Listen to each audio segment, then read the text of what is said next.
A decrease in YouTube views can be caused by several factors, including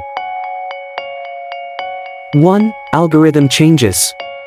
YouTube often makes changes to its algorithm, which can affect content distribution and reduce the visibility of a video. If a video no longer appears in search results or recommendations, its views can also decrease. 2. Changes in user preferences. User tastes and needs can change over time, which can result in a decrease in views of a video if the content no longer matches their preferences. 3. Lack of promotion or interaction. Lack of promotion or minimal interaction from users towards a video can also cause a decrease in views. The less the video is shared, liked, or commented on, the less likely it is to get views. 4. Competition with other content.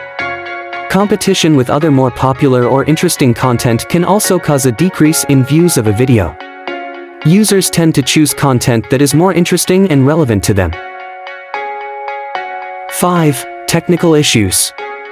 Network disruptions, errors in measuring views, or other technical problems can also cause a decrease in YouTube views. By paying attention to the factors and continuing to improve content and promotion strategies, hopefully the decline in views on our YouTube accounts can be minimized. Okay, thank you for watching.